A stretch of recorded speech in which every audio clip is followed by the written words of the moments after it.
Hello guys, good morning. এই প্রথমবার কিন্তু আমার মেয়ে আমাকে ছাড়া একাই ওর বাবার সাথে ওর মামার বাড়ি যাচ্ছে। কারণ আমার মা কিছুদিন ধরে বারবার ফোন করছে, কারণ আমাদের বাড়িতে গাছে অনেক আম হয়েছে, সেই আম আনার জন্যই ফোন করছে বারবার। তো আমি আর গেলাম না, কারণ ওরা গিয়েই বিকালে আবার চলে আসবে, সেই জন্য। আর মেয়েকে রেডি করিয়েছি, আর তার মধ্যেই কিন্তু চলে এসছে একটা পার্সেল।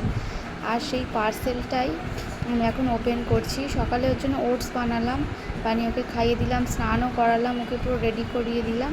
আর ঠিক বেরোনোর মুখে আমার মেয়ের কিন্তু হেলমেটের যে এক পার্সেল ছিল সেটা কিন্তু চলে এসেছে। হেলমেটটা ভালোই হয়েছে, খারাপ না।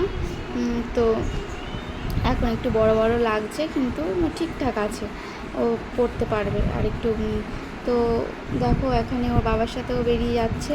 তো আমি একটা ছোট ভিডিও ক্লিপ তুলেছি। ও যেহেতু আমি নেই, তো ওকে সামনে দাঁড়িয়ে দাঁড়িয়ে যেতে হবে, পিছনে তো একা বসতে পারবে না। তো দেখো, ওরা চলে গেল। ওরা চলে যাওয়ার সাথে সাথেই কিন্তু আমার আর একটা পার্সেল এসেছিলো, যেটা আমি মিশো থেকে অর্ডার করেছিলাম। তো সেই পার্সেলটা কিন্তু আমি এবার আনবক্সিং করব তোমাদের সামনে।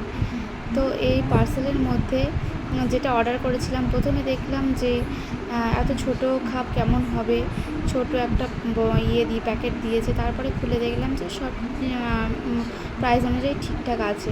তারপরে দেখো, এখানে আমি একটা চুলে হেয়ার মাস্ক অ্যাপ্লাই করছি। এর আগেও প্রচুর কাজ করেছি, করে হেয়ার মাস্ক অ্যাপ্লাই করছি। আর দেখো, এখানে আমার মেয়েরা কিন্তু বিকালবেলা চলে এসছে মামা বাড়ি থেকে। আর চলে আসার পরেই এখানে দেখো, আমার মা পাঠিয়েছে আমসত্ত্ব বাড়ির গাছে, আর আমার মা নিজে হাতে বানানো আমসত্ত্ব। আর আমার শ্বশুরবাড়িতে যেহেতু পুকুর টুকুর নেই, তো আমার বাপের বাড়ির পুকুরের মাছও কিছুটা আমার মা পাঠিয়ে দিয়েছে, যেহেতু এইসব মাছ এখানে পাওয়া যায় না, বিশেষ করে মৌরলা মাছ। তো ওই জন্য পাঠিয়ে দিয়েছে, একদম কেটে ধুয়ে পরিষ্কার করে। আর এখানে দেখো, প্রায় 10 কেজি মতো আমও পাঠিয়ে দিয়েছে। তো আজকের মতো ব্লগটা এইটুকু, টাটা, বাই।